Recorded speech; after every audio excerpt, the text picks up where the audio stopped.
Everyone is rushing to join the NHS Bank. And I'm one of those people that have been encouraging people to join the NHS Bank. However, there are things that they may not be telling you. Is it an opportunity or it is a trap that will keep you locked into the same routine, locked into the same environment for ages and ages? If you are a migrant wanting to progress within the healthcare sector, if you are a migrant wanting to break into the NHS, probably you have had this sort of advice. Just join NHS Bank. It's easier. It's flexible. It works around your sponsorship. It's structured. There's job security there. However, there are certain things that they didn't tell you. The trap part they didn't share with you. And it's one of the things that I'm going to be talking about in this video. Let's start with a good side, which is an opportunity. And I'll share with you a little bit of my own personal story. I had applied for ages and ages, hundreds and hundreds of applications sent through, and I wasn't succeeding. I was getting, unfortunately, emails left, right, and center until I came across an NHS Bank opportunity. This was a recruitment event where they were recruiting bank support workers, and I just applied randomly. One of the things that stand out really in all of that is the fact that I didn't do much to my personal statement. The same personal statement that I was using to apply for similar roles was the one that I used to apply for an NHS Bank opportunity. I've shared in so many of my videos to say this was a mass recruitment event. So they were looking for a lot of people, and the bar is set a little bit lower. And guess what? I got invited for an interview. I went for the interview through the event and got the job. Another thing as well that I would say stands out as an opportunity is the exposure that you get afterwards. When you join bank, you are not specifically assigned to a particular team or particular ward or particular hospital. So what that means is you are in a pool, and whenever an opportunity or whenever they need cover somewhere, you can literally pick a shift there. So what that means is you've got the flexibility to really work in a variety of wards, depending again on your mandatory training, your competence skills as well, which I think we'll talk about separately in another video. So for someone who is looking for exposure, especially in healthcare, it is a really good opportunity because you are not locked onto a particular ward or a particular team. So you can explore different wards. You can do maternity, you can do A&E, you can do specialist wards, you can do community, you can do literally anything based on your interests, based on your capabilities, as well as what your end goals will be. I love the exposure bit because it helped me choose the next job that I was going to look at, and I'll share all of that in future videos. The second thing when it comes to opportunities that I want to talk about when it comes to bank opportunities with the NHS is the fact that it is so flexible. The difference between you working as a bank healthcare and you being permanently employed by a particular ward or by a particular department is the fact that you are the one who chooses your shifts when it suits you. What do I mean by that? A lot of people that are in the diaspora, especially migrants, do have families, do have children. So some of them really, some of the shift patterns that will work, and it's one of the reasons why a lot of people that I've spoken to in my subscriber hub on Facebook have shared with me to say, Flo, when I'm working in domiciliary, I never get time to spend with my kids. I work 5-6 days. But when you are on bank, suppose maybe you're dependent, or suppose you're wanting to build your experience portfolio, your skills portfolio, you are the one who is in control of what you do. You pick your own shifts when you can and where you can. So you're not entirely dedicated to say you work in this particular hospital. In this day and age where what is happening with fuel prices and everything, cost of living, you have to be economical even in your decisions to say, you know what, in as much as I would have loved to work in that hospital in particular, I can't make it there because it's just costing me a lot on fuel. You can pick shifts somewhere where it's closer.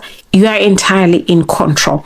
Also, when it comes to what sort of shift patterns you can take, some people cannot do a full day, maybe because they have childcare or maybe because of other reasons. So you have choices to pick an early shift, a late shift, a twilight shift, or a long day, or to pick particularly nights based on what it is that you can do. Another one, which is an opportunity really, is the easiness to break into the NHS. I've shared several times how I tried, and I've shared at the beginning of this video, how I kept applying. It was until I joined bank that I think about 2-3 months down the line, I started getting invites to interviews. Nothing much had changed, but the only thing that had changed was that where on those questions, I don't know if you've ever applied for NHS, but there are questions that they ask you as you're applying on track. One of the questions that they ask you is, have you or do you work for the NHS? It is that one thing that changed everything for me, because I was now ticking, yes, I work for the NHS. And guess what? I had 3 interview invites with 3 different hospitals. I was spoiled for choice. And that is a story for another day. All the more reasons why you really need to stay on this platform if you want to see how I've navigated through coming from domiciliary into the NHS, how it has been for me, because I will be sharing all of that, including strategies that work and that didn't work for me, and also sharing stories from other people that I've actually spoken to who came to the UK as caregivers and have transitioned in different things. We are going to be talking about all of that on this platform. And let's talk about this now. A lot of people don't realize that being on bank can become a trap. Really, over time, you get so comfortable. You are never in one place, really. Nothing can tie you to one place. So as such, if you don't like this ward in particular, you won't go back. If you don't like this team in particular, you will not go back. If you do not like this shift pattern, you just move to another one. And there's nothing really that can tie you to that. But the danger in that is over time, that can become just movement with no direction. When it comes to mastering routines and other skills, really, you never get the exposure because you can pick one shift a week or a month in that particular place. There is no consistency in what you do. I'll give you an example. I've worked on bank and I've worked permanently on a particular ward. The level of in-depthness and even the relationships that you build with your team, with management, is on another level. I always say this when I share with people to say, when you're working in the NHS, you're working in a multidisciplinary team. There is other departments that do come, but suppose you work as a bank worker. How many times are you going to interact with other teams that contribute to what happens in that ward in particular? They never get to know you, really. And when it comes to delegation and responsibility, managers and other senior team members, really, if they want to share certain things or to share certain tasks or to delegate certain tasks, normally they just go straight to permanent staff. You'll be at the bottom end of the food chain when it comes to progression, sharing information, and absorbing skills, things like that, and even recommendations for certain courses and things. They'll always recommend people that are permanently in their team. So this is how other people can miss out on opportunities. However, we spoke about all these things, it being easy, flexible, and also getting you access into things. However, if you do not have a clear goal, clear strategy, this can serve as a trap. I'll share with you what I did. When I realized that I'd got in as a bank staffer, I wasn't just content. I was still permanently employed with my domiciliary company, but I knew this was where I wanted to be. I knew this is where I wanted to grow and progress in. So I didn't stop applying. Instead, I was now building on all the knowledge that I had had as a bank healthcare assistant with the NHS. I was starting to add layers and layers, including training, including competencies and skills to my personal statement and CV. And that really worked because in the end, I got sponsored with the hospital that I worked for. For me, bank really wasn't the destination. It was just a stepping stone. It was just access into the system that I've always wanted to work for. I used each and every shift that I would pick to learn, to improve my skills, to learn from colleagues, senior staffers. I was always observant. And one of the things that I really do is I do ask questions. And sometimes there are times when after asking questions at the end of the shift, I go, I hope I didn't do too much. I hope they're not annoyed by me asking questions. Generally, I'm a curious person, so I do ask a lot, but that has helped me in my journey. It has helped me to understand routines quicker. It has helped me read information and develop those relationships with senior colleagues, management, and the rest of team, even cross team. I can tell you, whenever therapy team comes to the team, I'm always wanting to learn from them. I don't limit myself to say, well, I'm a healthcare, so rehab or speech and language, that has got nothing to do. Or maybe understanding discharge navigation pathways, that has got nothing to do with me.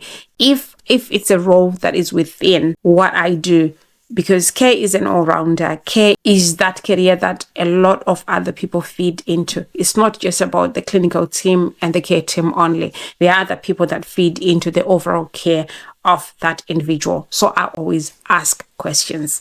Also, as part and parcel of what I would do when I joined bank, I quickly jumped on my mandatory training and also other clinical skills. It's another thing that a lot of people do overlook. They get in and then do mandatory training and remain basic.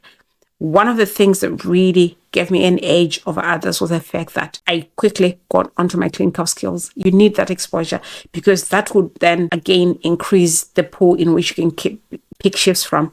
There are certain things that if you haven't done those courses or trainings, you can't work in A&E, you can't work in maternity, you can't work certain places if you don't have that competence training. So I knew exactly what I was wanting to do, and every shift was not a waste. I didn't go there to rest. I keep saying this, say when we pick these second jobs, it's an opportunity for us to grow our skills portfolio, our experience portfolio, and also our reference portfolio. I talk a lot about visibility. When you go into these spaces, you just never know who's watching. All I can tell you is people are watching each and every tiny little move that you do, watching your documentation, watching how you speak to, be it other colleagues, be it the patients themselves, be it families, somebody is watching. And it is from that you will get your recommendations. It is from that you'll get feedback. I won't even get started on feedback. Probably I'll share in another video the importance of feedback and how you can grow from it, because part and parcel of my growth really was through feedback. I prioritize feedback. I sit and think over it and find means and ways to improve or to build on the feedback that I would have got. So for me, I didn't just go in there to just shrink or to be content, but each and every shift was a learning curve, was a chance to improve and be better, was a chance to grow my portfolio of knowledge. There is a certain mindset shift really that I do always insist on. In my mentorship program, I do talk about that a lot. The questions that we should be asking. It's not about asking how many shifts will I be able to get. And a lot of people are fixated on how many shifts will I pick? How many hours am I able to do? Is there enough? Will I be able to get overtime or anything? Instead, the question really that is a game changer that we should be asking is, what is it that this opportunity is unlocking? I'm big on positioning because each and every opportunity that you get should be unlocking something in you that positions you for the next level. So in as much as, yes, we want shifts, yes, we want the money. However, progression should be at the core of everything that we do. With everything that is going on, you can't be doing the same thing for 5 years or more and still not learn something and still do not aspire to go on to the next level. If you're that person, probably you need to come and we sit down and talk, because there's so many opportunities. But for you to maximize or for you to transition into those opportunities, it all goes down to mindset. It all goes down to your growth strategy. So for each and every probably opportunity that you pick, especially with bank, you should be asking yourself, if I'm to pick a shift in maternity, what is it that is unlocking in me? What sort of skills will I master by doing shifts in that ward that will position me onto the next stage? And we will be talking about all those pathways that you can pursue and which wards you need to then be focused on if you want to transition into certain areas. We'll be talking about all of that because we've been there, we're still there, we're still aspiring and wanting to progress and working so hard at it. In the end, still, the question remains, is NHS Bank an opportunity or a trap? I would say it's a bit of both. And again, it's dependent entirely on you and what your strategy is. I would say use it as a platform to build experience, exposure, connections, and also access to the next level. It could be access to trainings, really. Not everyone wants to be sponsored by the NHS, but for some people, they want to gain skills, trainings, and evidence to say, I can do this, and they can use them, be it in domiciliary, be it in support work, or even in the care homes that they work in. I always say this to say, you know what? Not everybody wants to go into the NHS on a visa sponsorship role. Not everybody wants to go into the NHS full time. Some people really appreciate and enjoy what they are doing they are on a career progression pathway. However, there are certain things that if you maximize on them, they will lead you to the next stage. Also, when I talk about connections, I can never underestimate the fact that the people that I've connected with since I joined the NHS, the people that I now have on speed dial to say, if I'm struggling with anything career-wise, anything, if I've got any questions, I can always go to them and ask for guidance or ask for clarity. That's the beauty of having a variety or a portfolio of experience within you. I cannot talk about opportunities without talking about references. One of the things that I continue to share is the fact that you cannot be in the country for 3 years, 4 years, 5 years, and still be relying on references from back home entirely. Yes, they can work as character references, but when we talk about professional references, it adds more weight when you've got a broader reference portfolio in the country. I'll tell you for free. In my portfolio now, I do have NHS references. I do have care home references. I do have domiciliary references. I also do have support work references and also educational references from the UK. All the more reasons why, if you are wanting progression and to follow in my footsteps and adopt some of the strategies that I'm using that have worked for me, this is the place where you need to subscribe, follow, ask all the questions in the comments, and we will be answering in the comments. Last but not least, NHS can really unlock opportunities for you, or it can waste your time. It all depends on how you use it, how you maximize and optimize on it. Some have used it to grow and flourish into different roles, different sectors. I did it personally.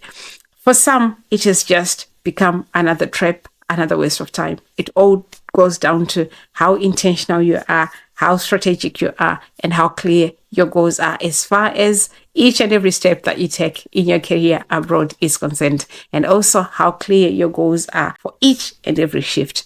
I'll drill down to the last bit as far as your goals for each and every shift. So that's all I had for you in this video. I'll see you in my next one. Bye for now.